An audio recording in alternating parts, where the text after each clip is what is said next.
Welcome to the Audience Converter Podcast, the podcast for converting your audience from strangers to loyal fans. We dive deep and discuss how entrepreneurs, consultants, and coaches can level up their business to help more people in the world. Now here's your host, the creator of the Audience Conversion Method, Kimberly Weitkamp. As an entrepreneur, you wear all of the hats: bookkeeper, sales specialist, customer service, social media manager, marketing director, and of course, you have to find the time to do your actual job, the reason you became an entrepreneur in the first place and decided to help people. It's really difficult to find the time to do your own tasks, much less create your own marketing. That's why I've created the Audience Conversion Method Live, a 4-week course that's going to dive deep into the framework I've created to help my clients plan out their next 12 months of marketing. No more wondering if you're writing the right stuff, if you're posting in the right places, or what you should be doing the next time you sit down to create your own marketing. Join me on the waitlist and be the first to receive information about how to sign up and be eligible for an early bird bonus. Go to theaudienceconverter.com/waitlist-AC-live. Welcome to another exciting episode of the Audience Converter Podcast. I'm Kimberly Weitkamp, your host, conversion copywriter, and marketing strategist. Today, I'm so excited. We are going to talk about one clear thing that every entrepreneur needs, and that is building the right brand for your business. And I'm excited to introduce my guest today to dive into this topic. Her name is Cheryl Hodgson. She's legal counsel to entrepreneurs, litigators, guardian of big ideas, brand news, and spiritual psychologist. She's done all kinds of things in the legal world and now is really helping entrepreneurs build and protect the right brand for their business. She's helped people from entertainers to publishers to fashion brands to music technology and many things in between. And just for fun, she also enjoys scuba diving and is a yogi, and at one point even saw a Japanese warship downed on a recent scuba dive. So I'm really excited to talk about branding and how to build all of these wonderful and great things that you need with Cheryl. Cheryl, so much. Thank you for being on the show and welcome. Well, thank you for having me. It's so nice to be welcomed, and thank you for that lovely introduction. Oh, you're very welcome. You've got just so many different things. I was like, oh, what do I cover? I don't know. So you are the founder of Brand Aid, and you've done so much with helping entrepreneurs protect their brands and also build and create the brand as well. And that's kind of your new focus. So can you tell me a little bit about your history with that and what kind of drove you to create this? Well, it's a great question because it's been a 10-year evolution, and I'm sure it's going to be another 10-year evolution beyond this. But, I was a lawyer. I've been a lawyer for a very long time, and I've done trademark protection work since the very beginning of my legal career. And once the internet started, and got really going like 15 or so years ago, things really changed, for a lot of businesses. Everything started going online, not overnight, but inch by inch as it did, it started transforming everything. So a couple of things happened. Number one, trademark registration wasn't online. When I started out, people had to go to a lawyer and we had to file paper things and mail it out to the trademark office. Those days are now over. Same way with brands. Brands were in grocery stores. If you sold a box of cereal, the only place you saw it was in a grocery store. And we also didn't have internet marketing. So suddenly now every brand has had to go online over the last decade and figure out how are they going to establish a presence. So it changed the conversation in my mind because I felt like I was isolated, and I started really just taking an interest in what is it about the notion of a brand that seems so abstract and amorphous. At least it did to me. And it also seemed to me that the people who contributed to the building of the brand operated in their own silos. And I don't say that as a negative. I just say that it's the way businesses grew up. The people who did the graphics and the people who helped craft the messaging, they operated independently from someone like me who's over on the other end of the spectrum trying to protect what's been created. And then you have and now there's dozens of people in between. There was no such thing as social media a few short years ago. We forget how recent Twitter is. Instagram is relatively new. So the big challenge that I began to see is how do entrepreneurs manage their messaging and create a presence and an identifiable brand that connects to the consumer across all these platforms, and how do they choose where they want to be? So that's what got me interested in really founding Brand Day. And, that is so true, not just in terms of building the brand, but in marketing in general and how businesses interact with people, right? Before the internet, it was such a different game. And now when you have people online, they have so many different options to choose from. You really do need to stand out and be unique. And branding is a huge part of that. Yes, and there's so many elements that go into it. It's not one thing.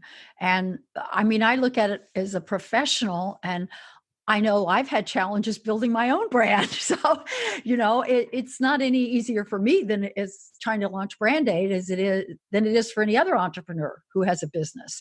And it's complex in terms of where do I put we don't have unlimited funds. So the question becomes, where do I put my marketing dollars? What's my emphasis? And what is the best platform for me to engage with my audience? And I mean, that's a good part of the starting place anyway. Absolutely. So what do you recommend people do when they're first getting started with building that brand? What are the kinds of questions, or what are the steps they should take to really plan out how they want their brand to be represented? Well, I think, and this is somewhat trite because I've heard this said over and over and over again in different ways, but it's really to identify who you're trying to reach. I mean, who is your ideal client and your ideal customer? And what is it that is their unique problem that you're going to solve for them? If it's a service, you may change their life, right? In some way, how are you going to take them from quote unquote heaven to hell to a better place after having experienced your product or your service? When it comes to products, what makes you different than the other product? But it's really how to connect with that. And I think one of the biggest mistakes we all tend to make, I know I did even as an attorney, is we want to help everybody. We think everyone's a perfect target audience for what we have to offer, right? I mean, who wouldn't want my product? I mean, that's to some extent my own self-talk. But then it's counterintuitive. By focusing your marketing and speaking directly, and I like to say to the hearts and minds of those you serve, if you can craft that message and connect that to that person, then you're going to build something. And it may start with a how should I put it, with a focus within a certain niche or a certain type of customer, but then it can expand and grow from there. But I think the main thing is not being too broad when you start out. Absolutely. That is step one of my audience conversion method, right? Is to define your audience, because your audience is made up of lots of different people, but each of those people is a specific type of person you can serve. And you have to really dial in your messaging to talk to them instead of talking to everyone in the world, right? Not everyone in the world wants to go see a Springsteen concert. But the people who want to see a Springsteen concert, those are a particular type of people.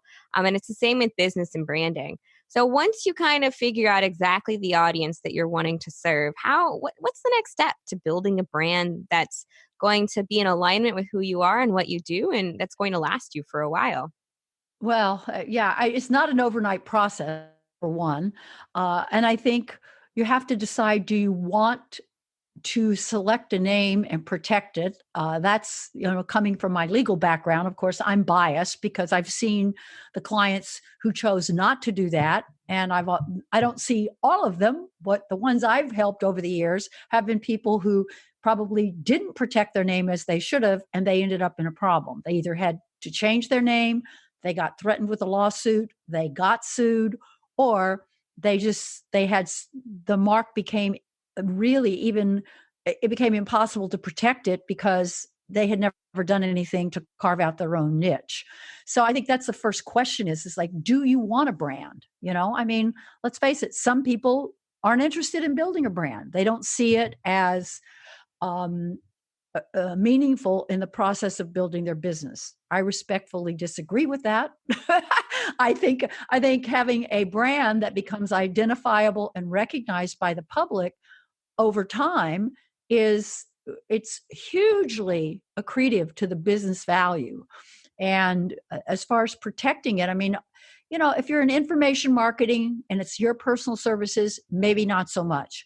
One of the most important decisions is whether or not you want to protect a brand as well as build it. And then what is the reason for doing that?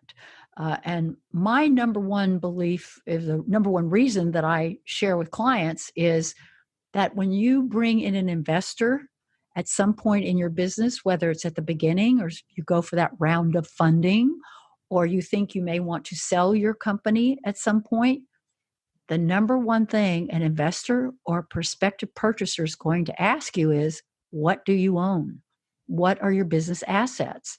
And the brand is probably the most important business asset anyone can own.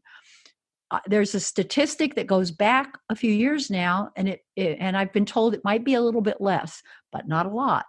Back in the .com boom era, there was a study done that said that up to 60% of the value of the purchase price paid for a business is for the brand. So let's say that's only 40 or 50% now. Guess what? That's a huge percentage of what your business is worth.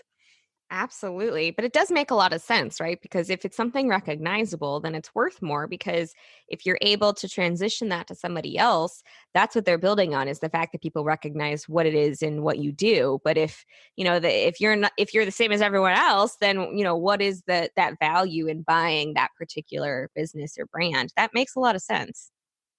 Yeah, it's an important part of it. And I think at least in my experience, I think what happens is for younger entrepreneurs, which is certainly understandable, is they think, well, I don't have the money to spend on that at the beginning, right? So and it's really not that expensive to protect a trademark. So I don't see that as an obstacle, but sometimes that's an issue or concern for people starting out. But you have to ask yourself, if that is potentially my biggest asset, if I'm successful, why wouldn't I want to protect that? It's like, would you not record the deed to your home after you buy it? Would you not, change the oil in your car, after you purchased it? I mean, there's certain things that are assets that you have to take care of and maintain. And I see a trademark and as a symbol of the goodwill of your business. It's what you're building your reputation around. And so it's foundational. Absolutely. It's such an important part of, building your business and letting your business grow, because it kind of gives you a sense of security, knowing that, that's yours, you own it. And, it'll help you just make those decisions for growth. So can you tell me a little bit about, we've talked about the importance of having a brand and protecting your brand. Can you tell me a little bit about, what you do with brand data, about not only just the protection angle, but all the other aspects of it as well? Okay, well, I have a vision and it's in implementation as we speak. But there's two aspects. Is we're going to be launching training courses that will bring in different areas of expertise in the brand building process. So it's not just me. My forte, if you will, is on the legal protection side. But then at the same time, I think it does take that village or that team effort. So I'd like to have a platform. Brand Aid is a platform where entrepreneurs can have access to different aspects of building their brand, and they probably don't need it all at once. But at different points in their growth and evolution, they would know where to go to access the type of expertise they can trust and rely on. That's number one.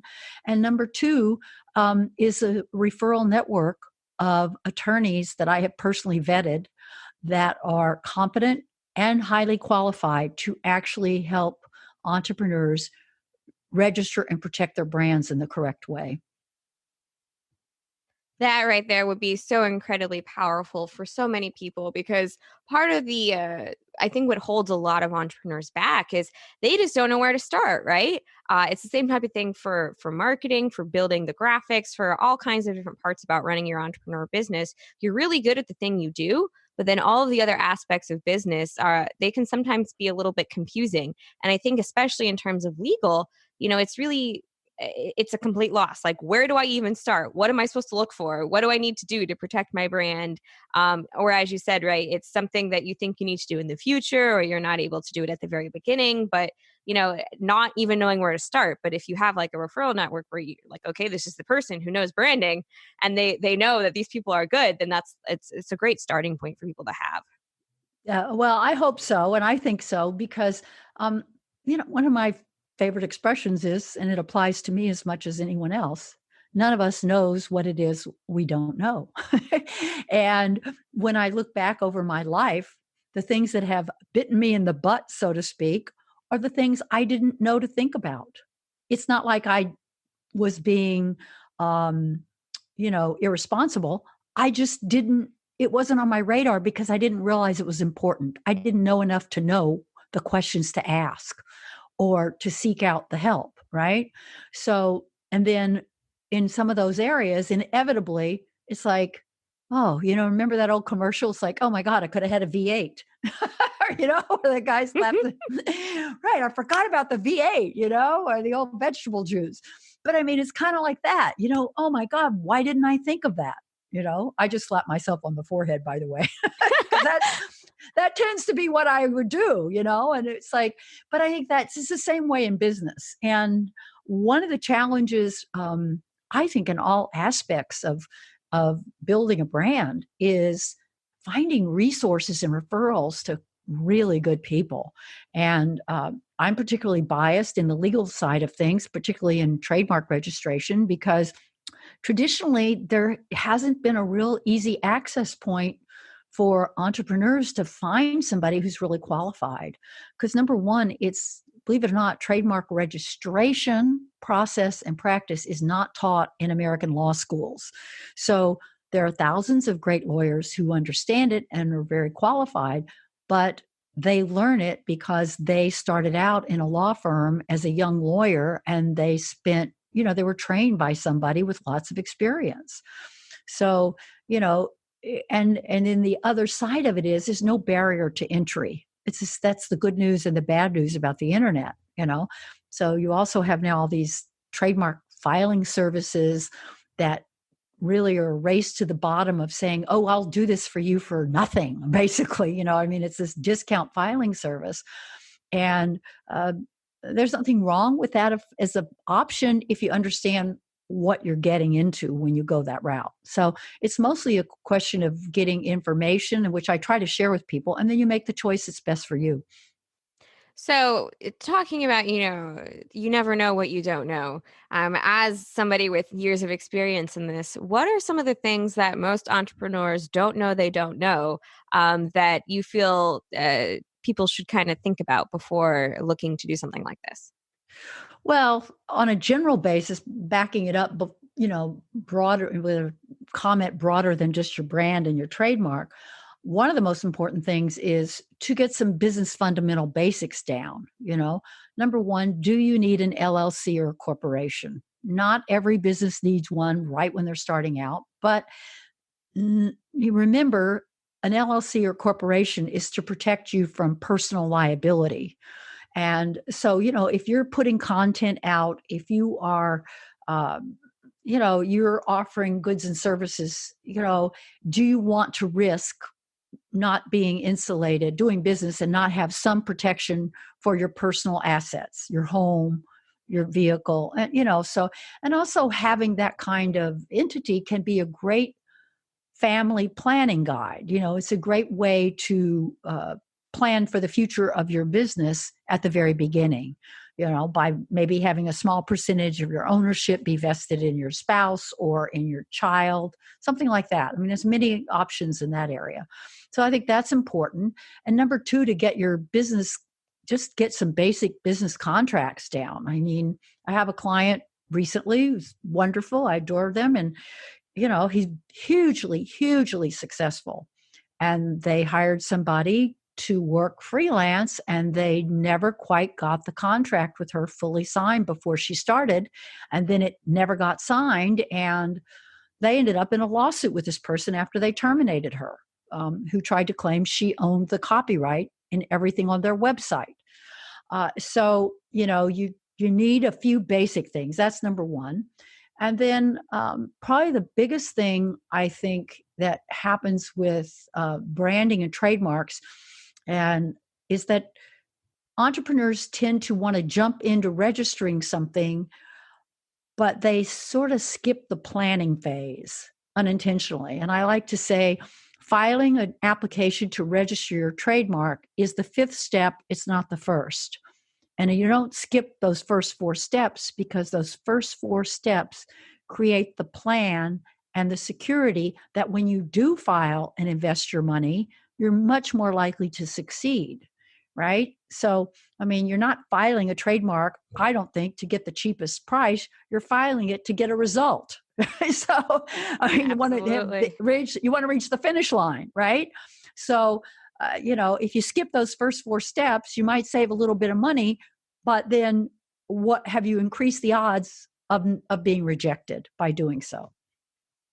For sure. And, those are some really great things to keep in mind for any entrepreneur out there, deciding what kind of business entity you want to be. Do you want to do an LLC? Do you want to do sole proprietor? Do you want to do a corporation? Figuring out how and having your contracts in place, that's super important. That's one of the first things I had to figure out as a freelancer myself was, I need to have a contract. That needs to be in place. It's very important to have it in place. And what do you need to have in those? And then, of course, registering the trademark, but making sure that you have the plan in place. It's all such really great and detailed information about building a brand, and then and also protecting your brand as you go along so that you can grow with it. So we're nearing the end of our time together. But if you had one action step, one big takeaway you want somebody who's listening to this episode to do, what would that be? Oh my goodness, that's a tough one. What I would say is if you're interested in building a brand, but you aren't quite sure how to get started, number one, there's some great resources out there that can kind of help bring awareness to what the process involves. And here I'm recommending somebody else's book, but I've been fascinated by it. One of the things I've really enjoyed recently is building a story brand, which is it's such a great book for someone starting out to help you clarify your messaging in a simple, easy way. So I think just looking for resources, and also just start to begin to getting an awareness about brands that someone might like themselves, that they, ask yourself, what is it about them that makes me feel connected to them? Is it the product? Is it their customer service? Is it the messaging? What is it about that I'm drawn to, And I think that developing that awareness alone begins to give one, open one's eyes to the avenues on the approach of what you can do in your own business. Absolutely. That's one of the easiest things to go out and do is, well, I don't know where to start. I don't know what kind of brand I want to build. Well, go out and see what do you like that you see out there? Is there somebody that you kind of like the approach, but you can make it your own a little bit? All of that kind of stuff. It helps you just to sit down, right? And figure out exactly what your goals are and where you want to go. Where do you want to move to? And that's the case when we're talking about messaging, when you're talking about building your business, when you're talking about building your brand, all of that, when you're talking about how customer service is going to operate, all of those things kind of tie in together, where you really just need to take the time, sit down and figure out, what do I like? What do I not like? How do I want to operate? Yeah. And then there's also, what don't you like? You know what I mean? There's lots of examples out there of people who are not doing it very well. Absolutely. So many to list, but I'm not going to. Well, me either. But sometimes those are the best ones to learn from, right? So if people want to learn more about you and what you do and what Brand Aid is, where can they go to find out that information? Well, they can go to my website, which is brandaid.com, and there's some free resources there. And Brand Aid is spelled with an E, BRANDAIDE. And I'm also very excited about a book I've worked on for quite a long time. It's just been published late last year, and it's called Registered Trademark: The Business Owner's Essential Guide to Brand Protection. And it is an introduction to what it takes to select a great trademark that you can protect. How do you secure rights in that trademark with a registration? And how do you sustain it for the long run? So it's a little 3-step process: select, secure, sustain. And I'm offering that book as a free gift to your listeners. So if they go to brandaid.com, and that's with an E, brandaide.com/free gift, they can get a free copy of my book. Wow, that's such a valuable gift. And let me tell you, I have read through the book, and it is, if you're worried about it being too legalese, don't be. It's definitely for the business owner, and it's the business owner's guide, and it's incredibly powerful and important for people to know about how to secure, sustain, and I forgot the third one, but select is number one. Right. Select. Well, I already selected mine. So, select, secure, and sustain your brand. And it's very important. So, definitely check out the Brand Aid website, grab a copy of the free gift. And, thank you so much, Cheryl, for being on the show and for sharing your wisdom and all of your many years of knowledge on how to grow and protect a brand. Well, thank you for having me. It was lots of fun. And I, look forward to talking with you again soon. Absolutely. Thanks for listening to the Audience Converter Podcast.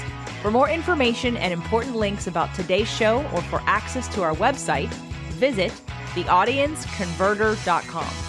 Take a moment to rate and review on Apple Podcasts or wherever you get your podcasts.